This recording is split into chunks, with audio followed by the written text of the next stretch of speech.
Sussex Sharks ended a run of 5 successive defeats in this season's NatWest T20 blast as they sent Kent Spitfires to just their 3rd loss of the campaign as they went down by 35 runs in Canterbury. Chris Nash, skippering in place of the injured Ed Joyce, won the toss and batted first, but he was out in the second over with 16 runs on the board as he chipped Mitch Claydon tamely out to David Griffiths at long on. The hero on the night for the Sharks was Luke Wright, the only man who dealt with this pitch. He struck the first 6 of the evening as his side got to a score of 45 for 1 at the end of the 6 overs of power play. The all-rounder picked out the gaps for his boundaries, which didn't come that often on a surface where playing the big shot was not always easy. That meant that Sussex had to settle for a score of 73 for 1 at the halfway stage of their innings, from which Wright had made 45 off 32 balls. He tried to pick up the rate by depositing Darren Stevens over the mid-wicket boundary to bring up his 50, his second of the T20 summer, off 35 balls. Harry Finch had made 22 in a 71-run stand in 10 overs when he was the second to fall, LBW on the sweep to James Treadwell, back in Kent colours after playing for Sussex this week in the Championship. Stevens then removed Rory Hamilton-Brown at the start of the 15th over, Adam Ball with the catch in the deep that left the Sharks on 107 for 3. Matt Machin then offered Treadwell one of the easiest return catches of his career, the spinner finishing with the splendid figures of 2 for 20 from his 4 overs. Wright's innings was the key one. He continued to find the boundary rope as he took his tally of 4s to 6 to go with his 2 maximums as he moved into the 70s, taking the total to 135 in partnership with Ben Brown, who was out for a couple in the 18th over. He was just beaten by Alex Blake's throw from long on as Brown tried to keep Wright on strike as much as possible. 2 wickets fell in the penultimate over. Yasser Arafat was bowled by Doug Bollinger, the batsman turning the ball onto his own stumps. And then Will Beer was legged before to a stumbling Bollinger, who was again good, taking 2 for 24 from his 4 overs.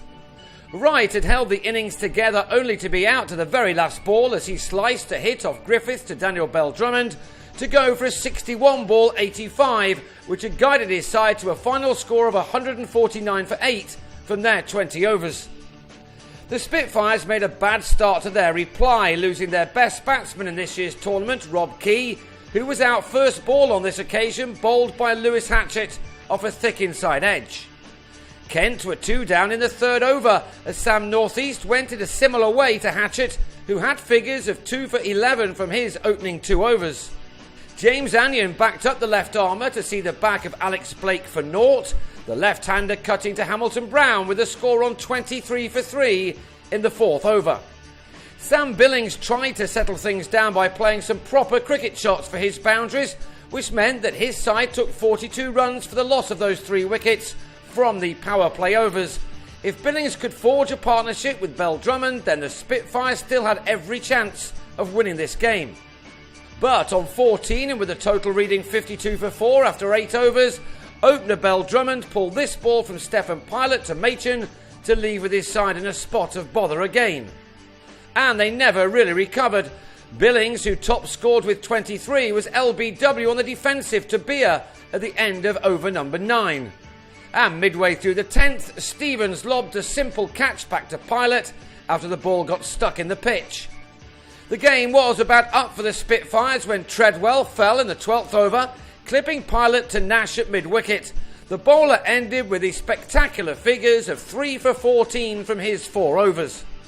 74 for 7 became 77 for 8 in the 13th over as Claydon was taken in the deep by Finch, the leg spinner finishing with 2 for 25 from his 4. When Bollinger dragged a very slow ball from Nash back onto his stumps, the Spitfires were on 87 for 9 and looking at a rather large defeat in this format. At least last man Griffiths kept the game alive for a while by slog sweeping Nash for a 6. Griffiths and Ball added 27 runs for the last wicket. But Ball on 18 then had a swing but missed this delivery from Yasser Arafat as Kent were all out in the penultimate over for just 114. So the Sharks ended a bad run of results by winning this match by 35 runs, their third success of the summer. Kent drop out of the top 4 after losing for a third time from 7. They next head to Bristol for a match with Gloucestershire next Friday, while the Sharks return home to take on Middlesex on the same night.